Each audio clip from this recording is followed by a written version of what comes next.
1절에서 마지막 13절 말씀 봉독할 때에 주께서 성경에 명하신 바를 따라 주의 말씀 잘 받는 표로 크게 아멘합니다.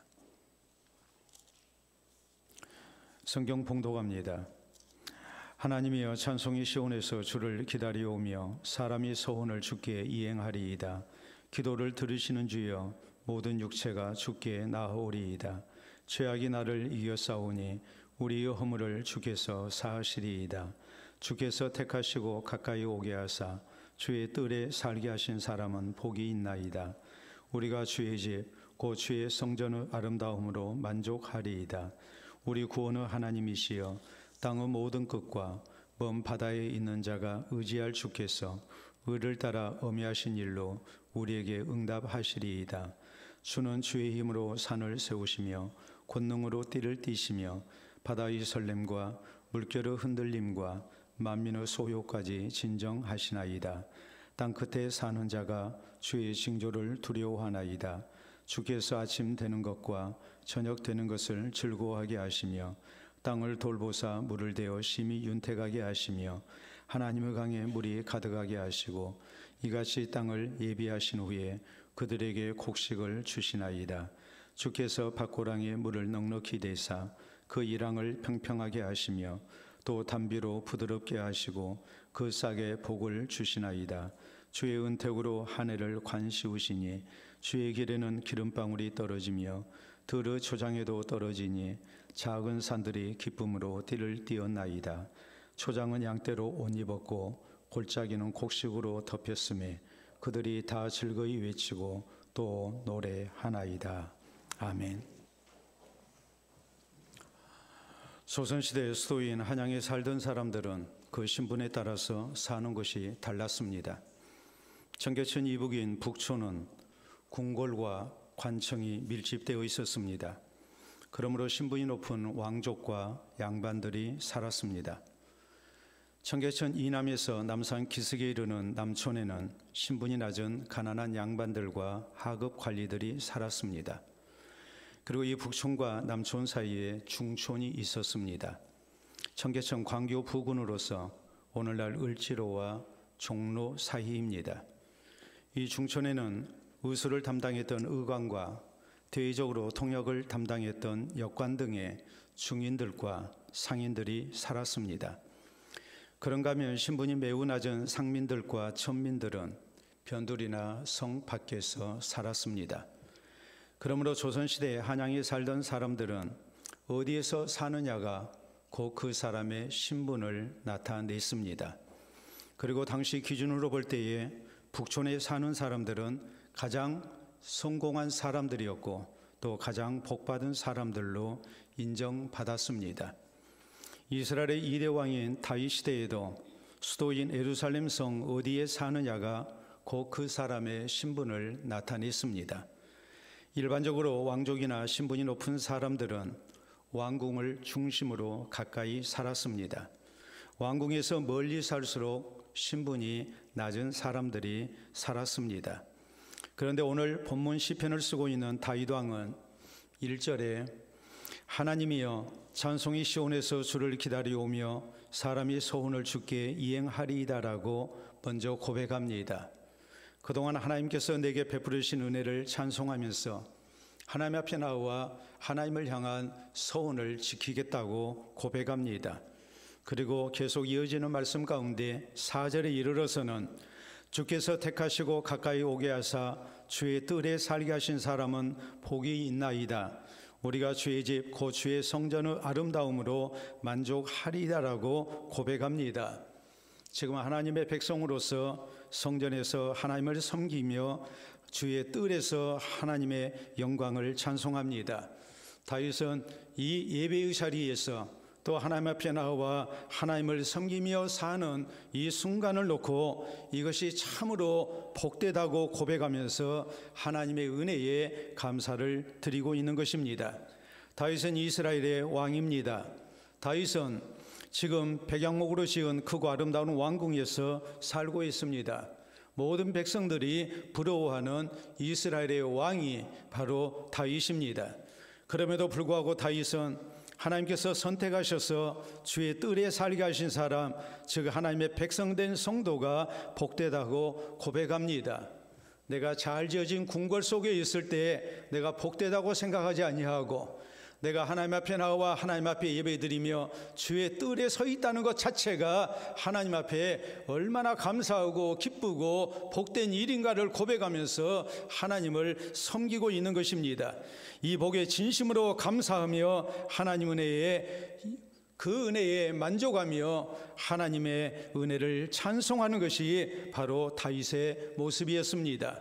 그러므로 사랑하는 성도 여러분, 이 시간 우리 모두도 본문 성경을 통해서 왜 주의 뜰에 살게 하신 사람이 복이 있는가에 대하여 살펴봐야 됩니다. 그리고 우리 성도도 주께서 택하시고 가까이 오게 하사 주의 뜰에 살게 하신 사람의 성도의 복됨을 바로 알고 우리가 하나님 앞에 나올 때마다 이 감사와 하나님을 향한 찬송이 있는 신앙생활을 우리가 해야 합니다. 그래서 하나님의 백성된 내게 베푸신 하나님의 은혜와 복을 바로 알고 진실의 모습으로 하나님을 섬기며 사는 성도, 항상 감사와 기쁨이 있는 신앙생활을, 또 예배생활을 우리가 힘써야 될 것입니다. 그러면 우리 성도가 주의 뜰에 살게 하신 하나님의 백성으로서 받은 복은 과연 어떤 것입니까? 먼저 우리는 모든 죄를 용서받고 구원받은 하나님의 백성된 것이 얼마나 큰 복인가를 명심해야 합니다. 2절에 보면 기도를 들으시는 주여 모든 육체가 주께 나아오리라라고 말합니다. 주의 백성된 성도들의 기도에 응답하시는 하나님께 감사합니다. 내가 하나님 앞에 나와 하나님 앞에 기도할 때 하나님이 나를 물리치지 아니하시고 내 기도를 받아주시고 거기에 응답하신다는 사실, 이것을 믿고 다윗은 감사합니다. 이어진 3절에도 말씀을 보면 죄악이 나를 이겨싸우니 우리의 허물을 주께서 사하시리라라고 했습니다. 내가 하나님 앞에 죄인입니다. 내가 하나님 앞에 기도드릴 자격도 없습니다. 그러나 하나님께서 죄인된 나를 용서하시고 받아주신 가운데 내 기도에 응답해 주신다는 사실 앞에 다윗은 감사하고 또 감사하고 있는 것입니다. 그러므로 4절에 보면 주께서 택하시고 가까이 오게 하사 주의 뜰에 살게 하신 사람은 복이 있나이다라고 고백하고 있는 것입니다. 스스로 생각해도 용서받지 못할 죄인입니다. 그러나 하나님께서 나를 하나님의 백성으로 선택하셨습니다. 하나님의 성전으로 불러주시고 주의 뜰에서 하나님 앞에 감사와 영광을 돌리게 하십니다. 또 하나님 앞에 기도하게 하십니다. 내 모든 죄와 허물을 용서하시는 가운데 내 기도를 받아주신다는 것을 생각할 때 다윗은 이것이 얼마나 크신 하나님의 은혜인가를 생각하면서 하나님 앞에 주의 뜰에 살게 하신 사람은 복이 있나이다라고 고백하고 있는 것입니다. 따라서 우리 성도도 먼저 다윗처럼 나의 모든 죄가 용서받고 구원받은 하나님의 백성이 되어 우리의 기도가 하나님 앞에 연락된다는 사실 앞에 우리는 먼저 이 큰 복을 기억하고 감사할 수 있어야 됩니다. 우리 예수님께서는 천하보다 귀한 것이 생명이라고 말씀하셨습니다. 사람의 생명의 가치가 얼마나 소중한가를 말씀하십니다.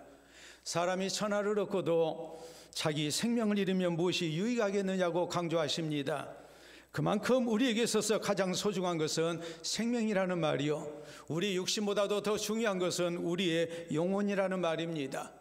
그러므로 이 땅에서의 삶보다도 내세의 삶이 더 중요하다는 것을 주님은 우리가 잊지 말도록 하셨습니다. 이 주님께서 우리에게 들려주신 아주 실제적이고 실감나는 비유가 있습니다. 바로 부자와 거지 나사로의 비유입니다. 부자는 큰 집에서 살았습니다. 좋은 옷 입고 날마다 좋은 음식 먹고 잔치를 벌이며 살았습니다. 반면에 거지 나사로는 집이 없습니다. 부자 집의 대문 앞에서 빌어먹는 신세였습니다. 그는 병들어서 상처가 깊었고 개들이 심지어는 그 헌대를 핥을 정도로 그는 비천한 인생이었습니다. 그런데 이 두 사람이 죽습니다. 죽을 때의 모습을 성경은 또 이렇게 말씀합니다. 거지 나사로는 죽어 천사들에 의해 받들려 천국으로 올라갔다고 말씀하고, 하나님을 경외하지 않고 살았던 부자에 대해서는 그냥 죽어서 장례 치렀다고 말씀을 합니다. 그러나 그를 위해서 예비된 것은 지옥 형벌이었습니다.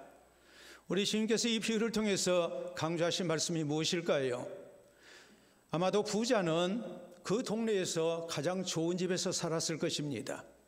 거지 나사로는 집이 없습니다. 그러나 저희가 세상을 떠났을 때에 거지 나사로의 영혼은 천사들에 의해 받들려 천국으로 들어가고, 하나님을 무시하고 하나님을 경외하지 않고 살았던 부자는 가장 좋은 집에 살았지만 그를 위하여 준비된 처소는 지옥 형벌이었음을 우리 주님은 말씀하십니다. 다시 말하자면 세상적인 기준으로 복된 사람을 우리가 논하지 말고 하나님의 관점에서 하나님이 정말 사랑하시고 복 주시는 인생이 어떤 사람인가를 우리가 기억하고 살아야 됨을 우리 주님께서는 강조하신 것입니다. 나사로는 주의 뜰에 거한 사람이었습니다.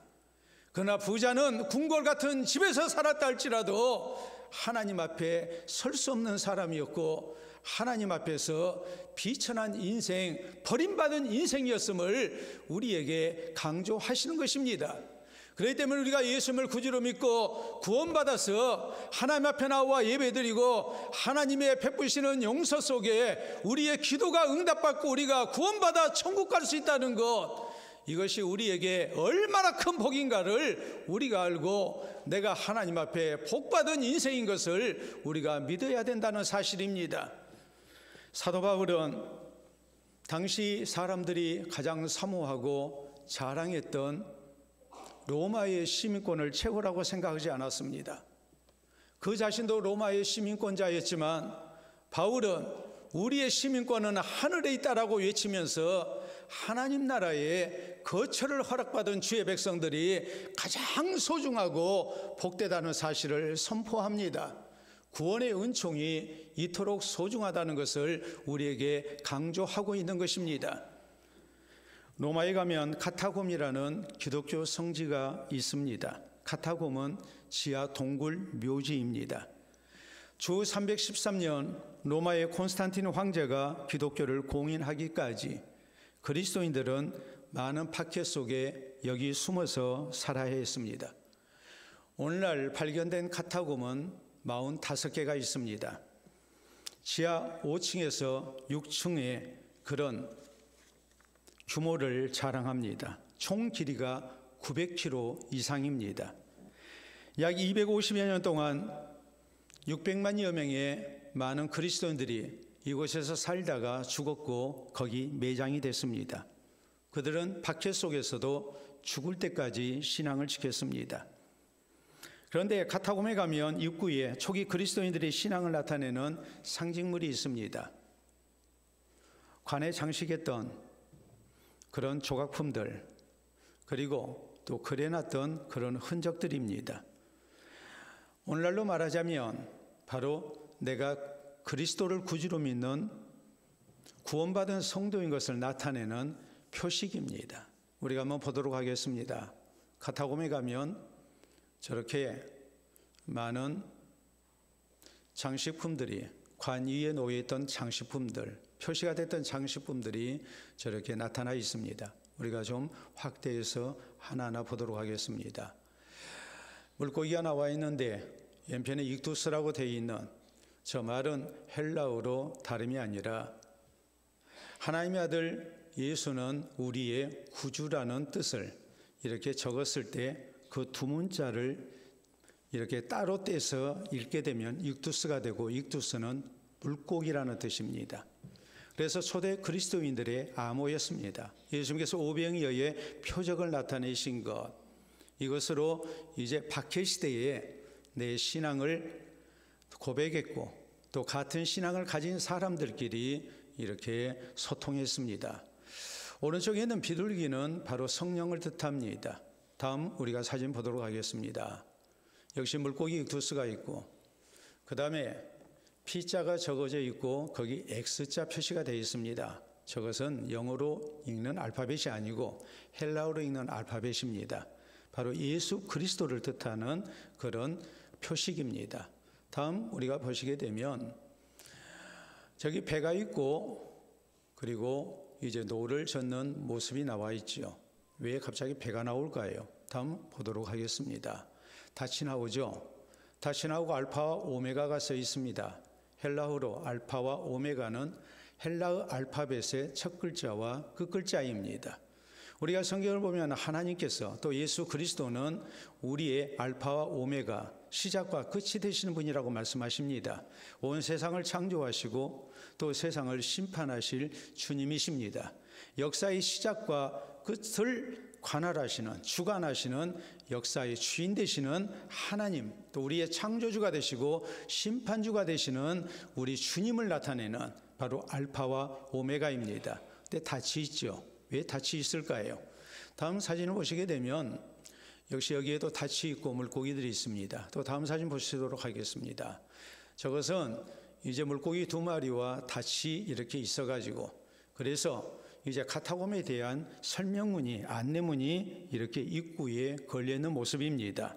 근데 우리가 히브리서 6장 19절에 있는 말씀을 보면 우리가 예수를 구주로 믿는 신앙을 갖게 됐을 때 이것은 영혼의 탁과 같아서 성도들을 구원으로 인도한다라고 말씀합니다.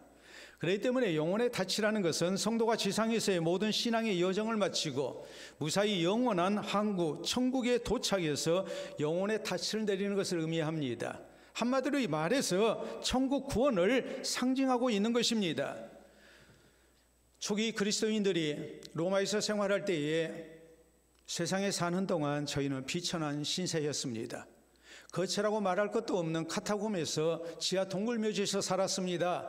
거기에서 태어나고 거기서 살았고 거기에 죽어 장례를 치렀습니다. 그러나 저희는 믿었습니다. 우리에게는 영혼의 닻을 내린 하나님의 구원이 있는 사람이다. 그리고 천국의 영원한 처소를 바라면서 저희는 이 땅에서의 삶을 살았고 또 장래에 치러졌던 것입니다.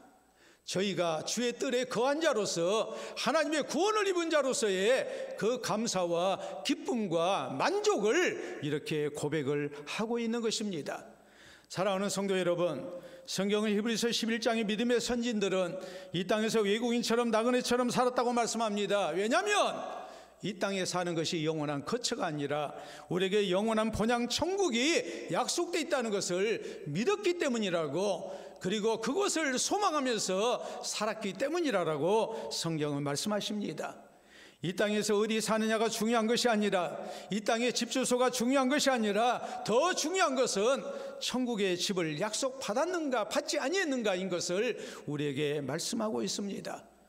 하나님의 선택 속에 주의 뜰에 거하여 하나님 앞에 영광을 돌려드리고 천국의 소망 가운데 우리가 나아간다는 것이 참으로 귀한 복인 것을 우리에게 강조하고 있는 것입니다. 그러므로 이 시간 우리 모든 성도는 이 하나님 은혜에 감사해야 됩니다. 내가 예수 그리스도를 통하여 모든 죄를 용서받고 구원받은 하나님의 백성 된 것이 얼마나 소중한 복을 받은 것인가를 우리가 잊어서는 안 됩니다. 그래서 다윗처럼 주께서 택하시고 가까이 오게 하사 주의 뜰에 살게 하신 복, 내가 하나님 앞에 나와 예배드리는 복이 얼마나 소중한가를 알고 주님 앞에 진실되게 감사드리는 우리 모두가 될 수 있기를 바랍니다. 두 번째로, 주께서 택하셔서 주의 뜰에 거하게 하신 자의 복이 무엇이겠습니까? 그것은 하나님의 백성을 지키시고 보호해 주시는 하나님의 은총이 있다는 사실입니다. 5절에 보면 우리 구원의 하나님이시여 땅의 모든 끝과 먼 바다에 있는 자가 의지할 주께서 의를 따라 어미하신 일로 우리에게 응답하시리라라고 했습니다. 하나님만이 우리 인생이 의지할 구원의 하나님이심을 고백합니다. 그리고 이 구원의 하나님께서 의를 따라 어미하신 일로 응답하실 것을 믿고 고백합니다. 의를 따라 어미하신 일이라는 것은 의로우신 하나님께서 주의 백성들을 보호하시고 구원하시는 일을 의미합니다. 하나님께서 하나님을 믿고 의지하며 사는 하나님의 백성들 모든 위험 가운데서 지키시고 보호하시고 구원해 주시는 은혜를 말합니다. 다윗은 하나님 앞에 나아올 때에 이 은혜를 믿었습니다. 오늘 우리가 하나님 앞에 나아올 때 하나님께서 우리와 같이 하시고 우리를 붙드시고 우리를 구원해 주실 것을 확신하면서 이 복을 하나님 앞에 감사하면서 영광을 돌려드리고 있는 것입니다. 다윗의 이런 신앙에 대해서 우리가 다른 시편을 통해 분명하게 알 수 있습니다. 우리가 잘 아는 시편 23편에 있는 말씀을 보면 여호와는 나의 목자시니 내게 부족함이 없으리로다 고백합니다. 나를 푸른 풀밭과 실만한 물가로 인도하시는 하나님의 돌보심에 대해서 다윗은 찬송합니다. 그리고 또 고백합니다. 내가 사망의 음침한 골짜기로 다닐지라도 해를 두려워하지 아니할 것은 주께서 나와 함께 하심이라. 주의 지팡이와 막대기가 나를 안위하시나이라고 말합니다. 하나님께서 늘 나와 같이 하시고 나를 지키시고 보호하시는 은혜가 있음을 다윗은 믿었습니다. 우리가 시편 27편에 있는 말씀을 보면 군인으로서 많은 전쟁터에서 위험에 노출됐던 다윗이 어떻게 평안을 누릴 수 있었는가, 그 아름다운 신앙을 고백합니다. 군대가 나를 대적하여 진실지라도 내 마음이 두려워하지 아니하며 전쟁이 일어나 나를 치료할지라도 나는 여전히 태어나리로다라고 했습니다. 하나님이 나의 목자가 되셔서 나를 택하신 가운데 나를 하나님의 백성 되게 하시고 주의 뜰에 살게 하셨으니 하나님이 늘 나와 같이 하시고 지키시고 함께 해주심을 다윗은 믿었던 것입니다. 이 믿음 가운데 다윗은 어떤 상황이 있었든지 전쟁터에서도 내가 태어날 수 있었다고 고백하고 있는 것입니다. 그러므로 오늘 우리가 하나님의 구원받은 백성이 됐을 때에 하나님의 구원의 은총이 죽어 세상 떠날 때만 우리에게 주어진 것이 아니라 우리가 세상 사는 날 동안 하나님 앞에 나와 하나님 앞에 기도하고 은혜를 구할 때마다 주님이 우리의 기도를 받아주시고 세상 가운데 우리와 동행하시며 우리를 지키시고 계심을 우리가 확신할 수 있어야 됩니다. 그리고 우리가 감사해야 됩니다. 이 복을 우리가 귀하게 여겨야 됩니다. 우리 예수님은 분명히 말씀하셨습니다. 볼지어다 내가 세상 끝날까지 항상 너희와 함께 있겠다고 하셨습니다. 그러므로 사도 바울은 그의 평생을 살면서 하나님이 멀리 계신다고 생각하지 않았습니다.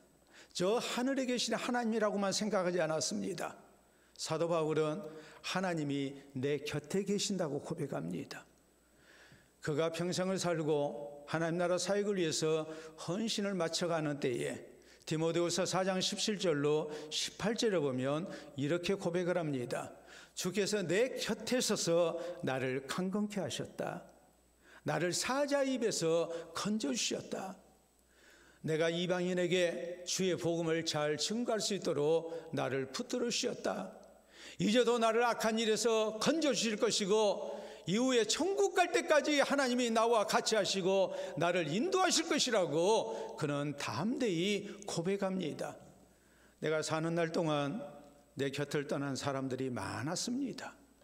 바울은 그것을 말합니다. 누구도 떠났고 내 곁을 다 떠나갔지만 마지막까지 나를 떠나지 아니하시고 이후에도 떠나지 아니하시고 영원토록 나와 함께 하시는 분이 있는데 그분이 바로 우리 주님이시라고 이렇게 고백합니다.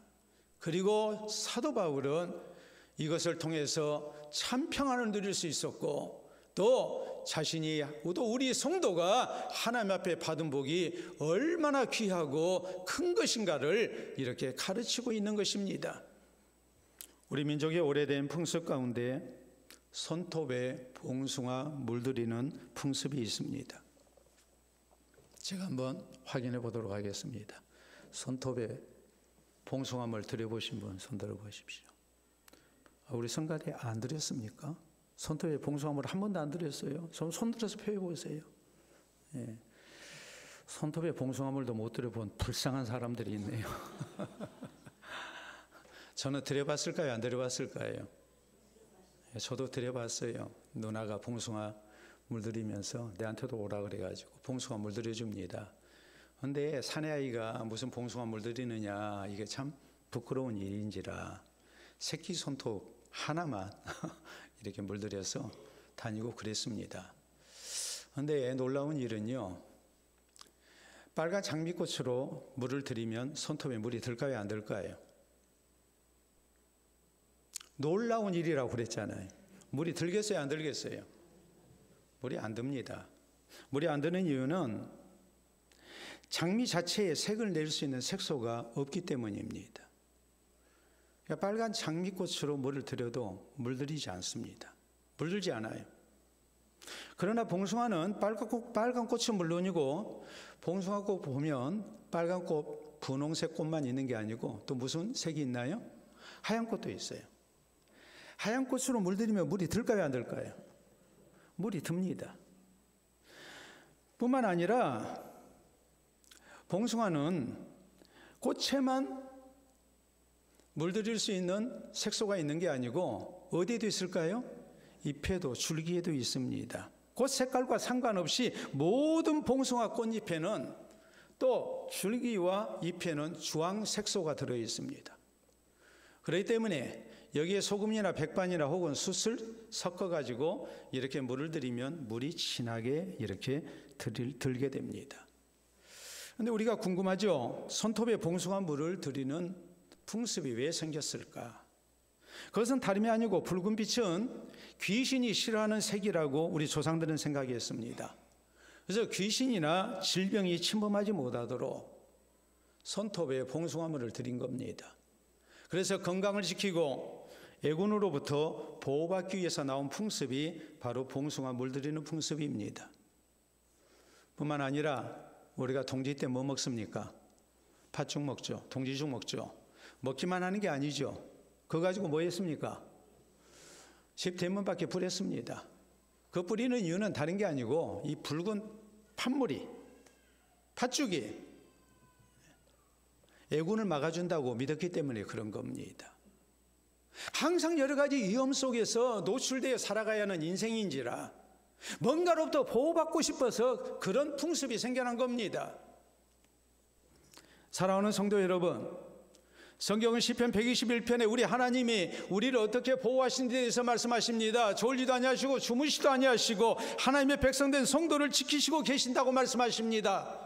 우리의 출입을 지금부터 영원까지 지키시는 하나님이시라고 말씀하십니다. 하나님이 택한 백성을 절대로 버리지 아니하시고 세상 끝날까지 함께 하시고 지키시는 하나님의 은혜가 있다고 우리에게 말씀하십니다. 이 은혜를 입은 자로 우리가 주의 택하심을 입고 주의 성전에 나와 하나님 앞에 예배드리는 것이 얼마나 거룩한 복이고 귀한 복인가를 다윗은 알았기 때문에 이렇게 이 은혜를 찬미하고 자신의 복됨을 이렇게 고백하고 있는 것입니다.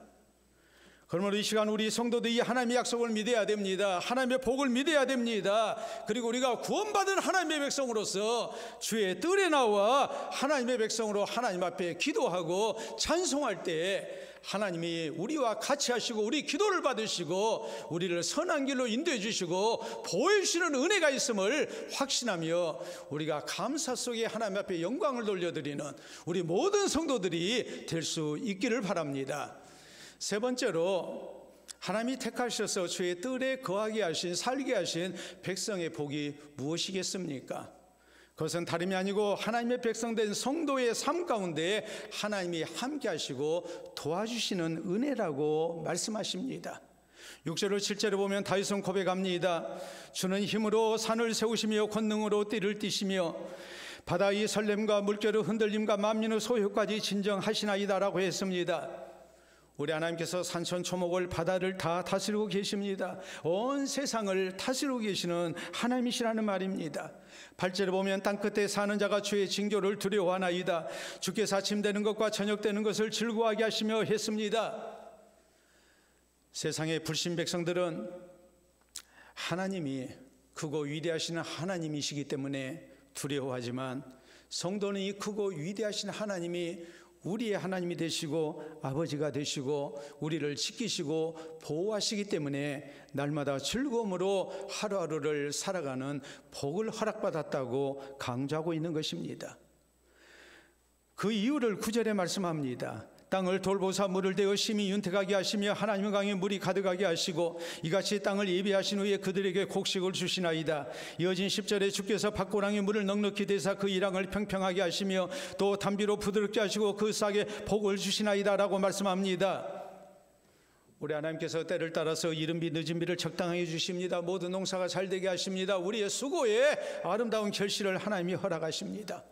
그러므로 11절로 12절에 보면 주의 은택으로 한 해를 관시우시니 주의 길에는 기름방울이 떨어지며 들의 초장에도 떨어지니 작은 산들이 기름으로 띠를 띄었나이다 라고 했습니다. 관을 씌웠다는 말은 면류관을 씌웠다는 말입니다. 영광스럽게 해주셨다는 말입니다. 우리의 모든 수고 가운데 하나님이 아름다운 열매를 주시고 우리로 하여금 즐거워하게 하시고 감사하도록 풍성한 은총을 주셨습니다. 13절 보면 초장은 양떼로 옷 입었고 골짜기는 곡식으로 덮였음에 그들이 다 즐거이 외치고 또 노래하나이다 라고 말합니다. 하나님의 백성의 수고에 하나님께서 선히 응답해 주셨고 도와주셔서 아름다운 결실을 거두게 하셨습니다. 그래서 기쁨으로 살아갈 수 있도록 은혜를 주셨습니다. 이 은혜 속에 하나님 앞에 나와 주의 뜰에 서서 복 주신 하나님을 찬송하는 겁니다. 하나님 앞에 영광을 돌려드리는 겁니다. 하나님께서 나와 같이 하시고 내 수고를 받으신 가운데 나로 하여금 이렇게 하나님의 분복을 누리고 즐거움 속에 감사함 속에 기뻐함으로 예배드릴 수 있다는 것, 이것을 생각할 때 그 누구도 받지 못한 큰 은총을 받은 줄로 알고 하나님 앞에 기뻐하며 찬송하고 있는 것입니다. 우리 성도도 하나님 앞에 나올 때마다 이 은혜가 있음을 믿어야 됩니다. 하나님께서 하나님의 백성된 성도와 함께 하시고 도와주시는 은혜가 있음을 믿어야 됩니다. 그리고 이 은혜 속에 우리가 모든 수고할 수 있어야 되고 하나님이 주신 복을 헤아리며 주님 앞에서 예배드릴 때마다 감사와 찬송이 있어야 됩니다. 성경에 보면 믿음의 조상 가운데 한 사람 요셉이 나옵니다. 아버지 집에 살 때 요셉은 평안한 삶, 복받은 사람이었습니다. 아버지의 사랑을 독차지했습니다. 그러나 이것이 형들의 시기와 질투를 가져와서 그는 먼 애굽의 노예로 팔려갑니다. 주인의 집에 살아서 노예 생활을 할 때 그의 삶은 참으로 비참했습니다. 그러나 비참하지만은 않았습니다. 하나님이 함께 하시는 가운데 그는 형통한 자가 됐다고 성경은 말씀합니다. 그가 억울한 누명을 쓰고 그의 거처가 바뀝니다. 감옥살이를 해야 했습니다. 그러나 그 감옥에서의 삶도 다른 죄수와 달리 그렇게 불행하지만은 않았습니다. 거기에도 하나님이 함께하고 계셨고 요셉을 하나님께서 지혜롭게 하시는 가운데 관수장에게 신뢰를 얻게 합니다. 거기에서 만난 왕의 신하에게 도움을 줬고 배신을 당했다 할지라도 요셉은 혼자가 아니었습니다. 하나님이 함께 하신 가운데 그는 애굽의 총리가 되는 영광을 누립니다. 이제는 애굽의 궁중에서 사는 사람이 됐습니다. 중요한 사실은 요셉이 어디에 살았든지 간에 거기에 하나님이 함께 하셨다는 사실입니다. 그리고 그가 사는 처소에서 그의 수고를 하나님이 받으시고 그 모든 수고 속에 아름다운 결실을 주시고 복되게 하셨습니다. 요셉이 살았던 것은 주인의 집도 아니었고 감옥도 아니었고 궁중도 아니었습니다. 하나님의 뜰에서 사는 사람이었습니다. 하나님의 품 안에서 사는 사람이 바로 요셉이었습니다. 하나님께서 함께 하시고 도우시는 은혜 속에 그는 어디에서 살았든지 간에 하나님의 보호가 있었고 도우심이 있었고 형통함이 있었고 평안이 있었고 더 나은 내일을 바라볼 수 있는 아름다운 소망이 있었음을 성경은 말씀하십니다. 시편 128편에 보면 성전에 올라가는 하나님의 백성된 복을 말씀합니다.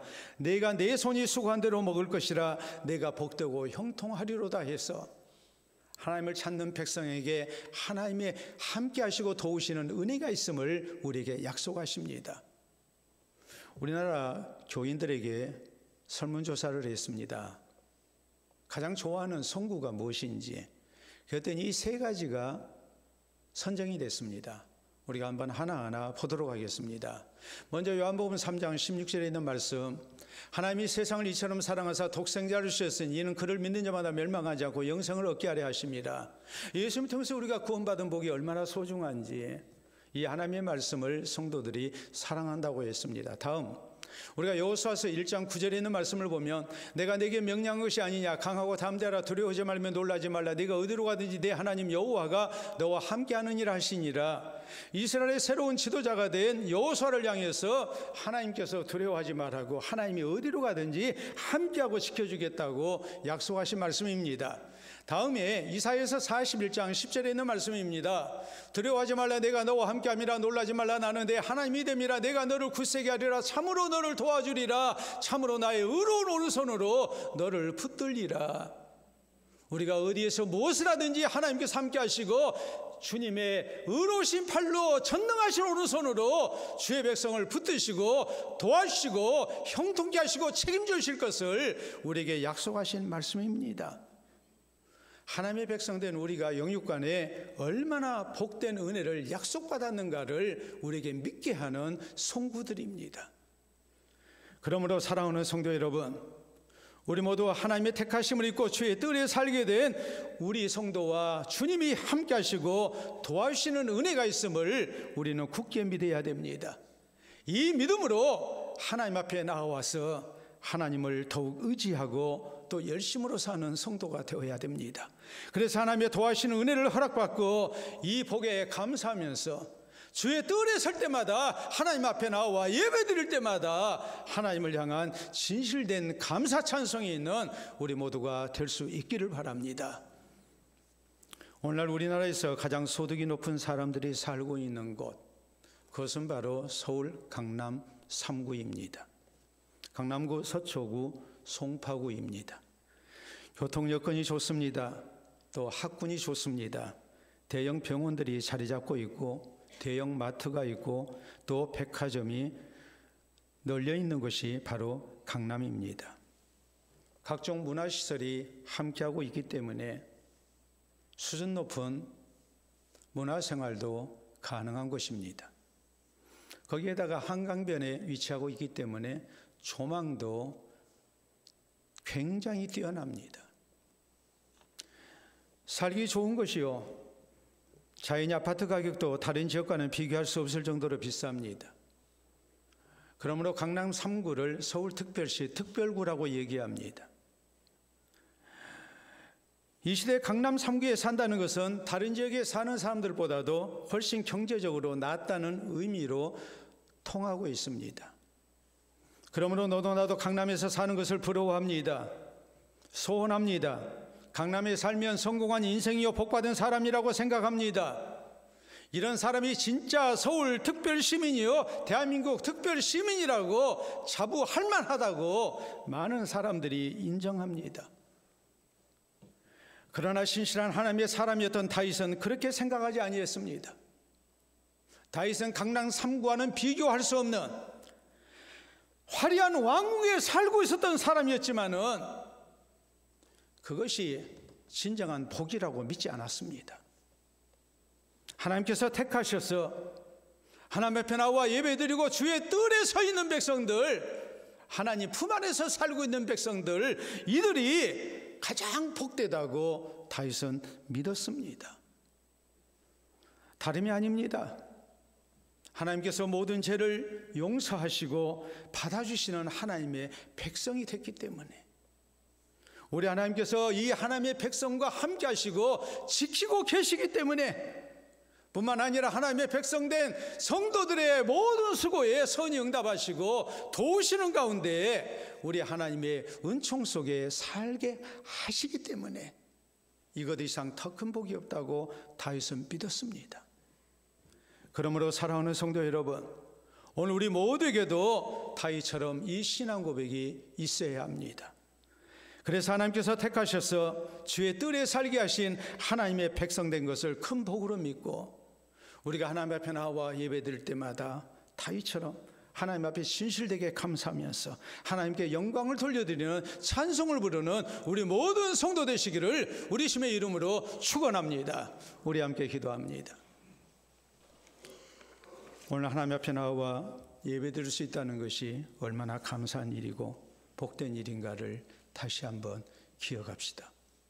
그리고 진실된 고백을 합시다. 내가 구원받은 하나님의 백성 된 것, 하나님이 늘 나를 지키고 계시는 것, 우리 하나님께서 내 수고를 받으시고 나를 돕고 계시는 것, 내가 하나님 앞에 참으로 복받은 주의 백성인 것을 진실되게 고백하며 예배드리고 또 이 복을 가지고 참으로 하나님 앞에 늘 찾아가며 살아가는 주의 거룩한 백성 될 것을 우리가 다짐할 수 있기를 바랍니다.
참으로 복되신 우리 아버지 은혜를 진심으로 감사합니다. 만왕의 왕 되시고 만복의 근원이 되신 우리 아버지께서 우리를 하나님의 자녀 되게 하시고 또 주께서 사랑하시고 아껴주심을 이 시간 다시 한번 기억하며 감사를 드립니다. 세상 많은 백성들이 있지만 우리를 주의 자녀 삼아주시고 예수님을 구주로 믿어 구원 얻어 하나님의 백성 되게 하실 뿐만이 아니라 날마다 우리와 같이 하시고 우리를 붙드시고 또 우리의 손으로 하는 모든 범사에 주의 아름다운 은총을 베푸르심을 이 시간도 진심으로 감사를 드립니다. 이 주의 크신 은총 속에 우리가 주님 앞에 나와 예배케 하시고 또 주의 성호를 찬미케 하신 아버지시여, 주님 앞에 나올 때마다 진실된 감사와 고백이 있게 해 주시옵소서. 주를 향한 진실된 찬송이 있게 해 주시옵소서.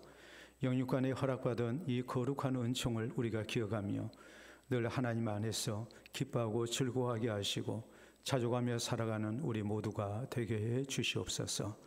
세상 그 누구도 부럽지 않게 하시고 내가 세상 가운데 가장 하나님의 사랑하심을 받은 백성인 것을 기억하고 늘 하나님께 감사하며 또 주님을 찾아서 하나님 앞에 예배드리며 주의 은총을 구하는 성도들 되기를 원합니다. 우리의 기도를 받으시고 또 우리와 함께 하시고 또 선한 길로 인도하시는 주의 응답이 있을 줄을 믿습니다. 그래서 주를 힘입어 사는 가운데 형통하고 평안한 삶을 살게 하시고 어려운 중에도 함께 하시는 주의 구원을 체험하게 하시고 이제 주님 앞에 나와 예배드릴 때마다 이 아름다운 신앙 고백 속에 주께 감사와 영광을 돌려드리는 우리 모든 성도들 되게 하시고 이후로도 천국 가는 그날까지 더욱 주를 소중히 여기며 주님을 찾게 하시고 주를 의지하고 주님과 동행하는 우리 모든 성도들 되게 하여 주시옵소서. 예수님 이름으로 기도하옵나이다. 아멘.